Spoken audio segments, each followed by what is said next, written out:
Huenda madai ya ufisadi katika baadhi ya wizara nchini yakageuza mkondo mwingine, kwani mbunge wa Emuru wa Dikirr Johana Ng'eno amedokeza kuwa atawasilisha hoja bungeni juma lijalo kulitaka bunge kumshinikiza Rais Uhuru Kenyatta kuvunja baraza lake la mawaziri kutokana na kukithiri kwa ufisadi, sio tu katika wizara ya ugatuzi bali katika wizara zote. Kuanzia Tuesday ndio tunatafuta signatures na tunaamini ya kwamba tutakuwa na signatures over 200. This one is going to be overwhelming because every Kenyan is concerned, every MP is concerned, every constituent is concerned, and they are telling their MPs that it's not going to be business as usual.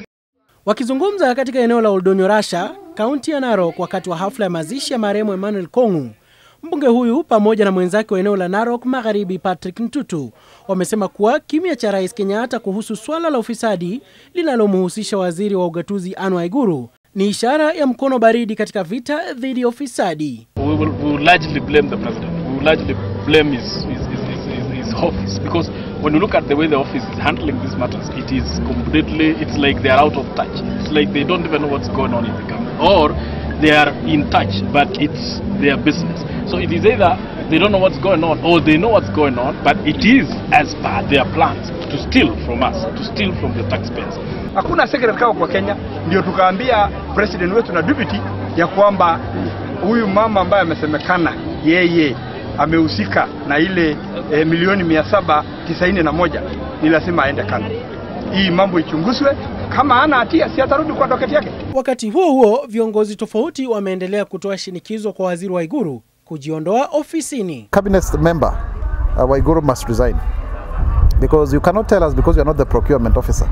Just in Romania, the prime minister has resigned because of a fire in a nightclub. Because you have to take full responsibility, and if you are not in charge of your own ministry, then you should resign. This time, wabunge tunawauliza msije mkaweka masaini yenu na alafu kumbe kuweka sahihi unataka upatiwe bahasha ya $100,000 ndio uondoe sahihi yako. Everywhere you go, it is corruption. Mambo ya Eurobond, we were told it was very successful. Sasa tumeona interest rates za benki zimeenda juu. So far, over 800 million, close to 0.8 billion. Hiyo pesa tayari ni ngapi zingine zimeenda. We want investigations to be done, and investigations zikifanywa, we are asking Waiguru to step aside, the BS also to step aside. Chris Oyer, QTV. Music again.